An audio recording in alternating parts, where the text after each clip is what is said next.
Hello students, last lecture में हम लोग एंडोप्लाज्मिक रेटिकुलम डिस्कस कर चुके थे। ठीक है, अब इस लेक्चर में हम लोग नेक्स्ट जो सेल ऑर्गेनेल है वो डिस्कस करेंगे। ठीक है, तो नेक्स्ट जो सेल ऑर्गेनेल है वो है प्लास्टिड। ओके, सो देखो प्लास्टिड जो है वो क्या होता है। प्लास्टिड जो है वो डिस्कोइडल शेप की स्ट्रक्चर होती है। ठीक है, and double membered cell organelle इसको कहा जाता है। ठीक है, क्या कहते हैं हम इसे?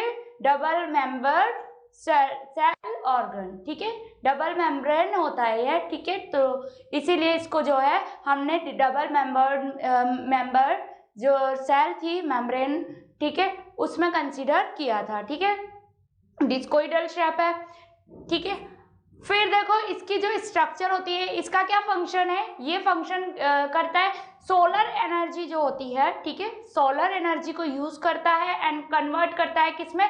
न्यूट्रिएंट्स, फूड मटेरियल में कन्वर्ट करता है। ठीक है, यानी कि उनका फॉर्मेशन करवाता है। वेरियस टाइप ऑफ सब्सटेंस जो कि ईटेबल सब्सटेंस की फॉर्म में यूज में लिए जाते हैं, उनको क्या करता है? फॉर्म करने का इसका वर्क होता है। ठीक है, जो प्लास्टिड टर्म दी थी वो दी थी ई हिकल ने। अर्नेस्ट हिकल जो साइंटिस्ट था उसने इस टर्म को जो है प्रपोज किया था। ठीक है, नेक्स्ट देखो, फिर जो प्लास्टिड है उसको डिवाइड किया जाता है 3 पार्ट में। ठीक है, प्लास्टिड जो है उसे हम 3 टाइप में डिवाइड करते हैं। ठीक है, first is leucoplast, second is chromoplast,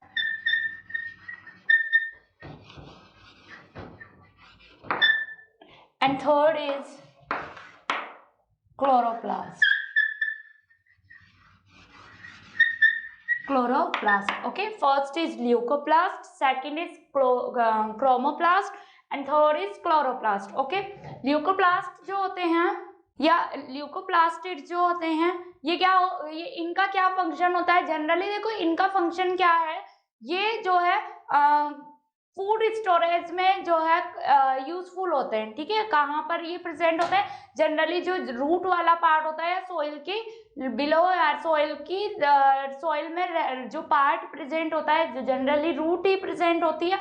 ठीक है, तो उनमें फूड का स्टोरेज जो होता है, ठीक है, तो उसके ल्यूकोप्लास्ट। ठीक है, तो यहाँ पर जो है वेरियस टाइप ऑफ जो है ल्यूकोप्लास्ट में क्या प्रेजेंट होते हैं, और भी अदर प्लास्टिड जो है प्रेजेंट होते हैं। ठीक है, जैसे इडियोप्लास्ट है, ठीक है, एपोप्लास्ट है।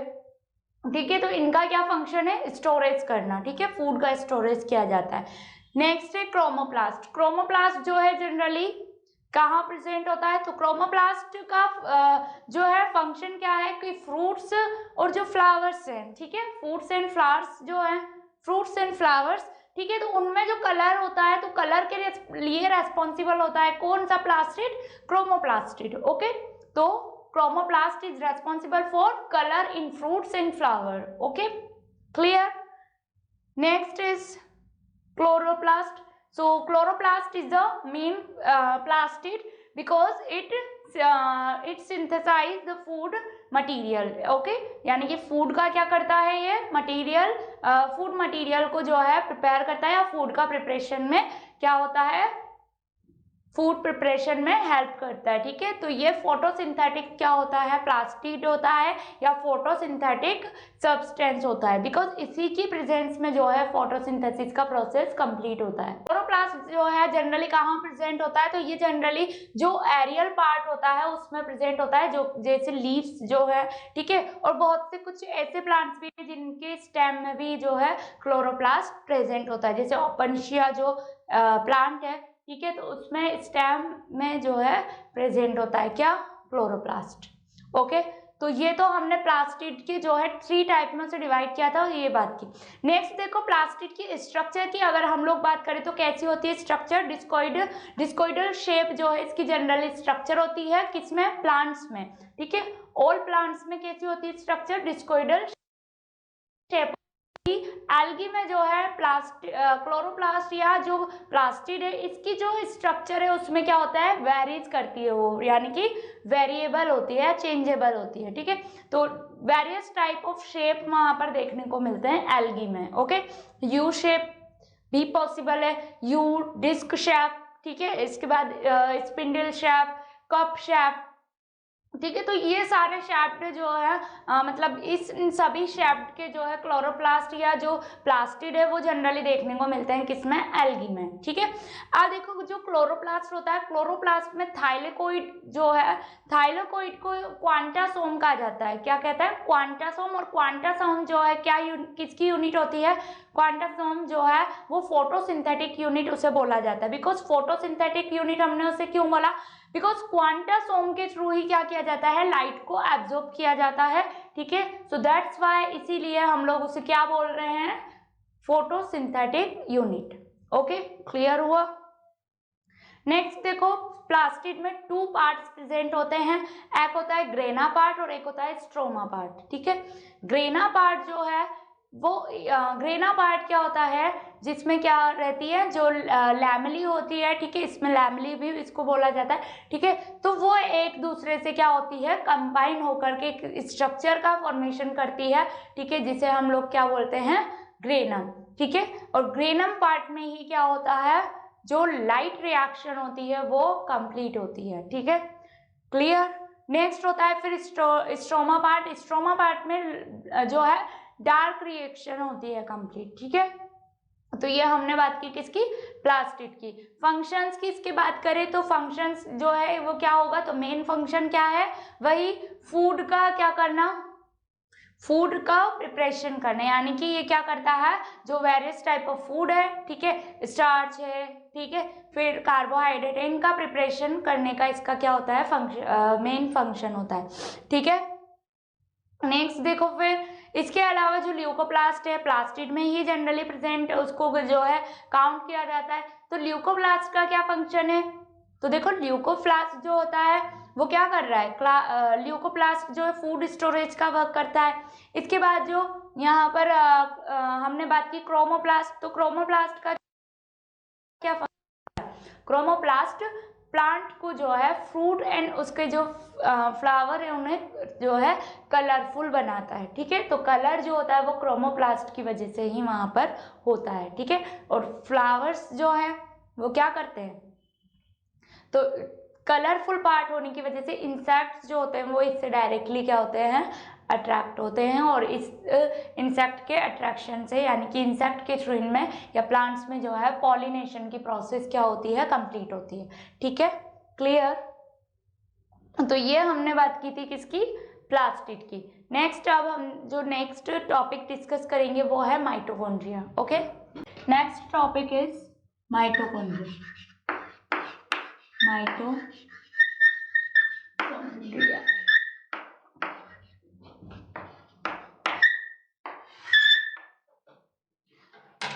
सो माइटोकॉन्ड्रिया, तो देखो माइटोकॉन्ड्रिया को जो है पावर हाउस ऑफ सेल कहा जाता है, ठीक है। क्या कहते हैं इसे, पावर हाउस ऑफ सेल, ठीक है। बिकॉज एनर्जी का जो स्टोरेज होता है वो कहाँ होता है, माइटोकॉन्ड्रिया में, ठीक है। एटीपी की फॉर्म में स्टोरेज होता है यहाँ पर, ठीक है। तो सारी एनर्जी कहाँ स्टोर रहती है, माइटोकॉन्ड्रिया में। माइटोकॉन्ड्रिया जो है इसको जो है डिस्कवर्ड किसने किया था, कॉलिकर ने। किसने डिस्कवर किया था, कॉलिकर ने। तो mitochondria discovered bye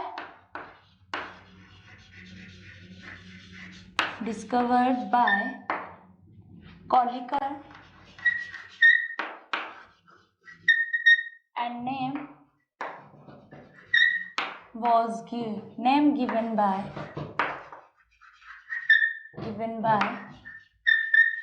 Benda. Okay, तो कॉलिकर ने तो इसको डिस्कवर किया था, एंड माइटोकॉन्ड्रिया जो टर्म दी थी या नेम जो दिया था वो किसने दिया था, बेंडा ने, ठीक है। अब देखो माइटोकॉन्ड्रिया जो है, मैंने अभी आपको बताया कि यहाँ एनर्जी का स्टोरेज होता है, तो इसीलिए इसको क्या कहा जाता है, पावर हाउस ऑफ सेल, ठीक है, पावर हाउस ऑफ सेल कहा जाता है। माइटोकॉन्ड्रिया जो है डबल लेयर्ड क्या है, ये भी डबल लेयर स्ट्रक्चर है, यानी कि यहाँ पर भी ये जो है 2 मेम्ब्रेन से जो है कवर्ड होता है। आउटर मेम्ब्रेन जो है वो अलग होती है और इनर मेम्ब्रेन जो होती है क्या होती है, फोल्ड हो करके क्या करती है, फोल्ड हो जाती है, और जिसको हम लोग क्या बोलते हैं फिर, क्रिस्टी कहा जाता है। ठीक है, तो माइटोकॉन्ड्रिया में जो फोल्डिंग वाली स्ट्रक्चर होती है उसको क्या कहते हैं हम लोग, क्रिस्टी। क्रिस्टी, ओके, क्रिस्टी जो है उसको कहा जाता है। अब देखो क्रिस्टी जो है ना, इसमें क्या होते हैं, पार्टिकल्स पाए जाते हैं। ठीक है, F0 और F1 पार्टिकल होते हैं। क्या होते हैं, F0 और F1 पार्टिकल। ठीक है, तो इंटर या इनर सेल्यूलर इनर सेल और आउटर सेल जो होती है उनके बीच में डिफरेंस प्रेजेंट होता है, जिसको क्या कहा जाता है, इंटर सेल्यूलर स्पेस या फिर mitochondrial space. Inter mitochondrial space इसको जो है जनरली कहा जाता है। ओके, तो ये क्लियर हुआ। नेक्स्ट देखो, फिर माइटोकॉन्ड्रिया की जो स्ट्रक्चर होती है उसमें मैंने आपको बताया कि इनर मेम्ब्रेन जो होती है वो क्या होती है, फोल्ड हो जाती है। ठीक है, क्या होती है, फोल्ड हो जाती है, और फोल्ड होकर के उस पर जो है क्या बन जाते हैं, जो फोल्ड्स होते हैं उन पर छोटे छोटे स्मॉल पार्टिकल क्या होते हैं, प्रेजेंट होते हैं। ठीक है, फोल्ड्स को तो क्या कहते हैं, क्रिस्टी कहा जाता है। ठीक है, और उस पर छोटे स्मॉल पार्टिकल प्रेजेंट होते हैं जिनको F0 और F1 से डिनोट किया जाता है। ठीक है, F0 और F1 पार्टिकल इनको कहा जाता है। ठीक है, तो क्लियर हो गया माइटोकॉन्ड्रिया। अब माइटोकॉन्ड्रिया के देखो फंक्शंस क्या है, तो देखो फर्स्ट जो है वो तो क्या है कि एटीपी की फॉर्म में जो है एनर्जी को स्टोर करता है। सेकंड क्या है इसका फंक्शन, ठीक है, तो जो F1 जो या इनर जो मेम्ब्रेन है तो वो क्रेब्स साइकिल के लिए जो है क्या है, मेन सोर्स होता है। ठीक है, बिकॉज इनर मेम्ब्रेन जो होती है उसमें रेस्पिरेटरी जो रेस्पिरेशन का प्रोसेस होता है बहुत से ऑर्गेनिज्म में। ठीक है, तो रेस्पिरेशन कहाँ होता है, माइटोकॉन्ड्रिया की इनर मेम्ब्रेन पर। ठीक है, क्रेब्स साइकिल में।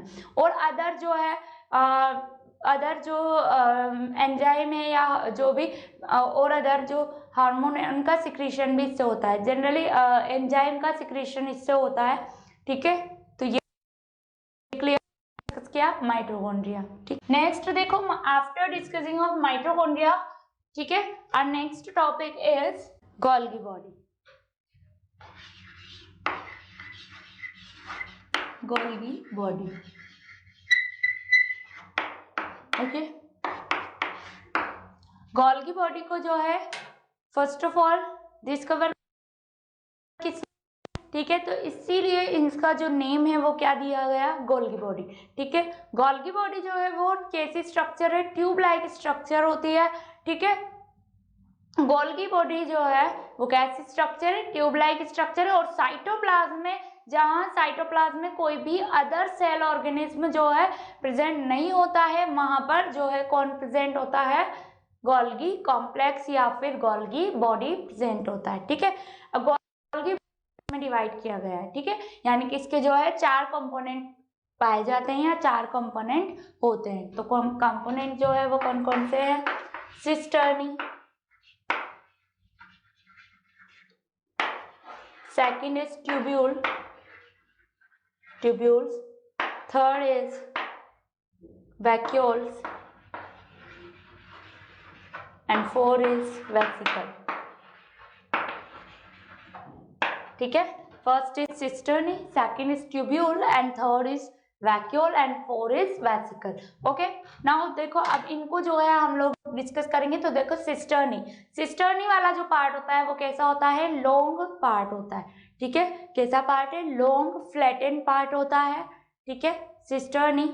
नेक्स्ट इज ट्यूब्यूल जो है वो कैसा पार्ट है, ये ट्यूब लाइक पार्ट होता है। ठीक है, क्या बोलते हैं इसको, ट्यूब लाइक पार्ट होता है जो कि ब्रांच्ड होता है। ठीक है, नेक्स्ट पार्ट वैक्यूल्स कैसा पार्ट है, तो देखो लार्ज स्फेरिकल शेप का होता है, कौन, वैक्यूल वाला पार्ट। ठीक है, कैसा होता है, लार्ज स्फेरिकल शेप होता है। ठीक है, नेक्स्ट इज वेसिकल किसे कहेंगे, तो देखो वेसिकल वाला जो पार्ट होता है वो स्फेरिकल पार्ट है। कैसा पार्ट है, स्फेरिकल, और ड्रॉपलेट्स जो है उसमें प्रेजेंट होती है जनरली।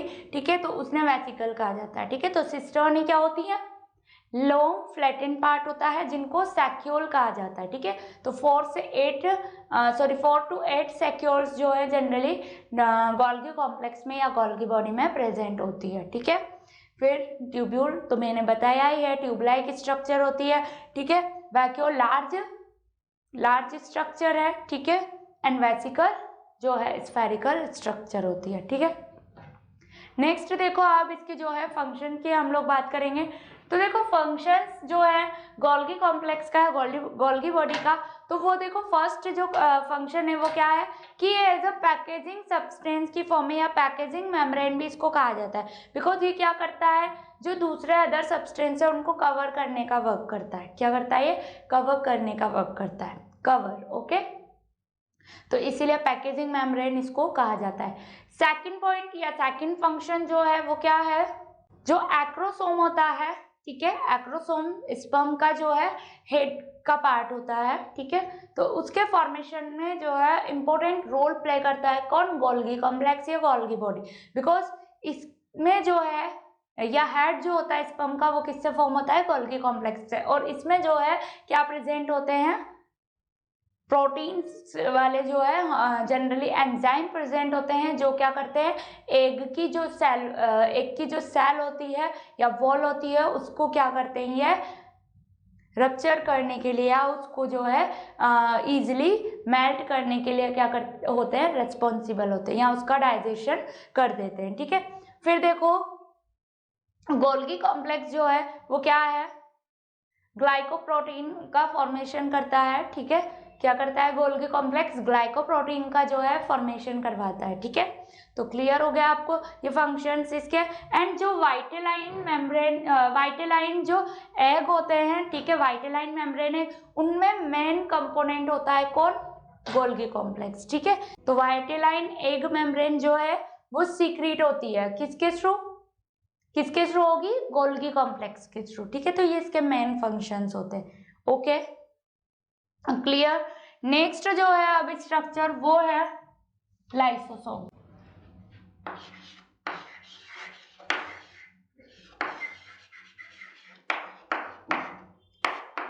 लाइसोसोम, तो लाइसोसोम जो स्ट्रक्चर है, ठीक है, इसको जो है सबसे फर्स्टली जो डिस्कवर किया था, ठीक है, लाइसोसोम स्ट्रक्चर को जो फर्स्टली डिस्कवर किया था वो डिस्कवर किया था किसने? डी डियोव ने। किसने किया था? डी डियोव, ठीक है। डियोव ने इसको जो है क्या किया था? डिस्कवर किया। अब देखो लाइसोसोम जो है ना ये कैसा बैग लाइक स्ट्रक्चर है। कैसी स्ट्रक्चर है? सेल में ही प्रेजेंट होती है। और कैसी स्ट्रक्चर है? ये बैग लाइक स्ट्रक्चर है, ठीक है। जनरली जो है ये ऑल टाइप ऑफ सेल में क्या होती है? प्रेजेंट होती है। बट जो आरबीसी की सेल है वो क्या होती है? इसका एक्सेप्शन होती है। क्या होती है? आरबीसी सेल एक्सेप्शन होती है, बिकॉज आरबीसी में जो है जनरली लाइसोसोम प्रेजेंट नहीं होता है, ठीक है। क्लियर हुआ? ओके। नेक्स्ट देखो फिर जो लाइसोसोम होता है इसमें क्या होता है? मेनी नंबर ऑफ जो है या 100 से भी ज्यादा क्या होते हैं? डाइजेस्टिव एंजाइम क्या होते हैं? प्रेजेंट होते हैं, ठीक है। तो लाइसोसोम में क्या है? 100 से भी ज्यादा यानी कि more than 100 digestive enzymes present होते हैं, ठीक है। तो लाइसोसोम का फंक्शन आपको पता चल ही गया होगा कि क्या होगा इसका फंक्शन, कि एंजाइम प्रेजेंट है, digestive enzyme.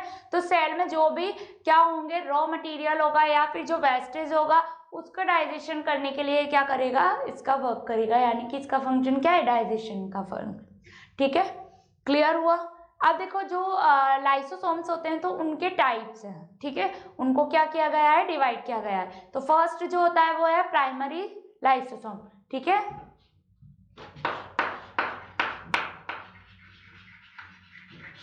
Primary lysosome, primary lysosome क्या होंगे? तो प्राइमरी लाइसोसोम हम उन्हें बोलेंगे जो न्यूली फॉर्म लाइसोसोम होंगे ना, ठीक है, उन्हें क्या कहा जाएगा? प्राइमरी लाइसोसोम, बिकॉज इनमें जो डाइजेस्टिव एंजाइम होते हैं वो इनएक्टिव स्टेट में होते हैं, यानी कि एक्टिव नहीं होते हैं, ठीक है। तो इसीलिए इनको क्या कहते हैं हम लोग? प्राइमरी लाइसोसोम, ठीक है। सेकंड जो होता है, सेकंड लाइसोसोम जो है वो है डाइजेस्टिव वैक्यूल लाइसोसोम। ठीक है, तो इसमें देखो वैक्यूल लाइक स्ट्रक्चर होती है इस लाइसोसोम की, और इसमें जो है जनरली जो लाइसोसोम में इनएक्टिव स्टेट में जो एंजाइम्स थे, वो डाइजेस्टिव एंजाइम, वो यहाँ पर क्या होते हैं, एक्टिव स्टेट में होते हैं। ठीक है, तो ये क्या करते हैं, इजिली कोई भी जो सेल है या फिर कोई भी जो वेस्ट मटेरियल है उसका जो है इजिली क्या कर देते हैं, डाइजेशन कर देते हैं। ठीक है, तो इनको जो है जनरली सेकेंडरी लाइसोसोम भी कहा जाता है। ठीक है, क्या कहते हैं इन्हें, सेकेंडरी लाइसोसोम। ठीक है, थर्ड जो है next, third is residual bodies, residual bodies. ठीक है, तो रेजिडुअल बॉडीज किसे कहेंगे, आफ्टर डाइजेशन जो सब्सटेंस रिमेनिंग रह जाते हैं या ऐसे जो स्ट्रक्चर है जो रिमेनिंग बच जाती है। ठीक है, तो उनको क्या कहा जाता है, जिनका डाइजेशन नहीं हुआ होता है वो बॉडीज या वो स्ट्रक्चर क्या कहलाएंगी, रेजिडुअल बॉडीज कहलाती हैं। ठीक है, नेक्स्ट देखो ऑटोफेगस fourth.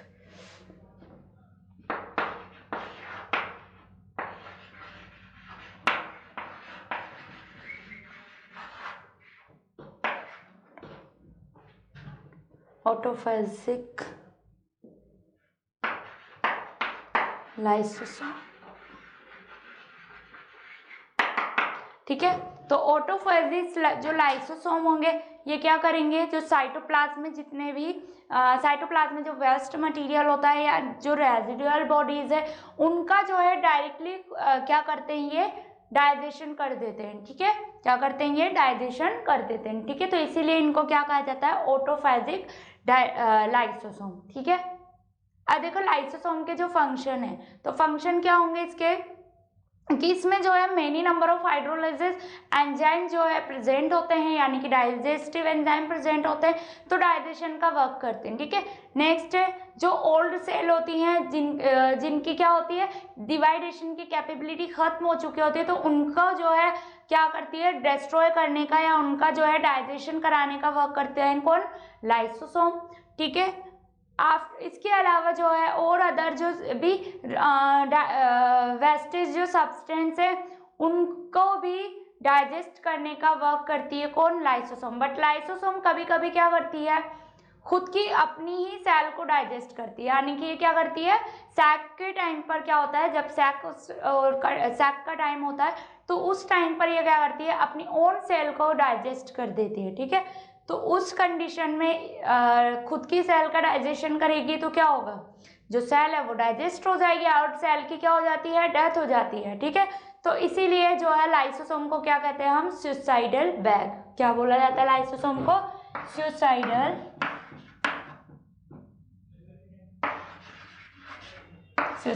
Bag.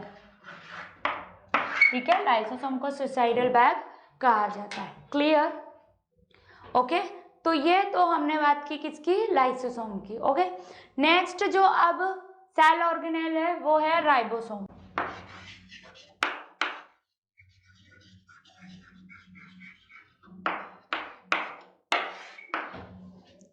Ribosomes, ribosomes engine of cell इसको कहा जाता है। क्या कहते हैं, इंजन ऑफ सेल।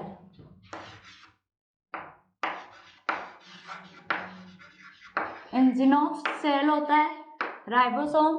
ठीक है, क्या कहते हैं राइबोसोम को, इंजन ऑफ सेल। ठीक है, यानी कि यहाँ पर क्या होगा, राइबोसोम के थ्रू प्रोटीन का क्या होता है, सिंथेसिस होता है। तो मैक्सिमम जो प्रोटीन सिंथेसिस है वो किसके थ्रू होगा, राइबोसोम के थ्रू। ठीक है, राइबोसोम जो है जनरली जो ओल्ड टाइप ऑफ सेल होती है उनमें प्रेजेंट होता है, यानी कि यूकैरियोट में भी होता है और प्रोकैरियोटिक जो सेल होती है उनमें भी ये प्रेजेंट होता है। ठीक है, अब यहाँ पर जो है राइबोसोम को हम लोग डिवाइड करते हैं 2 सब यूनिट में, इसको जो है डिवाइड किया जाता है। ठीक है, कौन कौन सी यूनिट में, 2 सब यूनिट में। ठीक है, तो यूनिट कौन कौन सी होती है, एक होती है लार्जर यूनिट और दूसरी होती है स्मॉल यूनिट। ठीक है, लार्जर यूनिट जो होती है वो केप लाइक स्ट्रक्चर होती है इस तरह से, ठीक है, और स्मॉल यूनिट जो है वो छोटी यूनिट होती है, ठीक है, इस तरह से। ये राइबोसोम की यूनिट होती है, ठीक है, ये इस तरह से, ये लार्जर यूनिट, सब यूनिट, और ये स्मॉलर।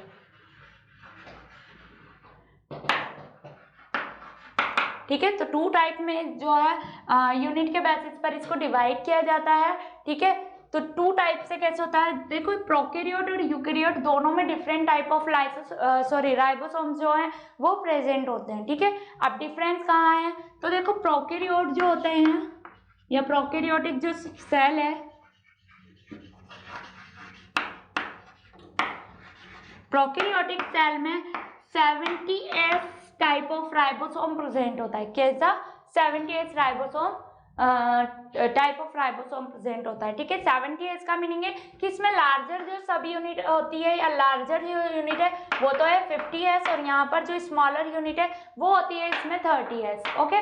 तो ये जो है 70S यूनिट प्रेजेंट है किसमें? प्रोकैरियोट सेल में। बट इन यूकैरियोट सेल ये जो यूनिट है वो क्या हो जाती है? चेंज हो जाती है। तो in eukaryotic cell, in eukaryotic cell, this unit will be changed from 70S to कितनी हो जाएगी है यूकैरियोटिक सेल में? 80S, okay. तो यूकैरियोटिक सेल में 80S जो यूनिट होती है वो प्रेजेंट होती है, ठीक है। अब देखो इसमें जो है स्मॉलर यूनिट क्या होगी यूकैरियोटिक सेल में? स्मॉलर यूनिट तो हो जाती है 40S, और ये यूनिट होती है यहाँ पे 60S, ठीक है। कितनी होती है? 60S, okay. तो ये क्लियर हुआ आपको कि किस टाइप से जो है डिफरेंस होता है, ठीक है। राइबोसोम की जो यूनिट्स होती हैं दोनों यूनिट्स में जो डिफरेंस होता है, ठीक है। तो जो इसकी लार्जर यूनिट होती है वो कैसी होती है? डोम शेप्ड होती है। कैसी स्ट्रक्चर है ये? Dome shaped structure. और ये जो है मेनली किसका सोर्स होता है? प्रोटीन सिंथेसिस का सोर्स है। कौन? राइबोसोम्स। क्लियर? तो ये समझ में आ गया आपको, ठीक है। नेक्स्ट देखो, अब इसके फंक्शंस की हम लोग क्या करेंगे? बात करेंगे, ठीक है। तो फंक्शंस जो है इसके क्या होंगे? तो देखो फर्स्ट जो फंक्शन है वो तो क्या है कि प्रोटीन सिंथेसिस के लिए जो है ये क्या है? बेस्ट प्लेस है, यानी कि प्रोटीन का सिंथेसिस जो है सबसे मैक्सिमम क्वांटिटी में होता है का राइबोसोम में, ठीक है। नेक्स्ट देखो फिर राइबोसोम से, तो कुछ राइबोसोम्स कहाँ प्रेजेंट होते हैं? हमने बात की थी कि ER की जो है सरफेस है उस पर भी प्रेजेंट होते, तो वहां पर भी वो क्या करते हैं? वहां पर भी क्या करते हैं?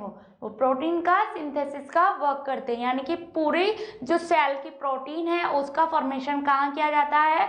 राइबोसोम के थ्रू किया जाता है। और राइबोसोम के थ्रू फिर उसको जो है जो स्पेसिफिक प्रोटीन बनाई जाती है तो उस ऑर्गन तक उसको या टारगेट ऑर्गन तक उसको पहुंचा दिया जाता है, ठीक है। तो इसीलिए इसको जो है इंजन ऑफ सेल कहा जाता है, बिकॉज ये क्या करता है? यहाँ पर प्रोटीन फॉर्म होती जाती है और यहाँ से फिर भेज दी जाती है, ट्रांसफर की जाती है, ठीक है। क्लियर हुआ है?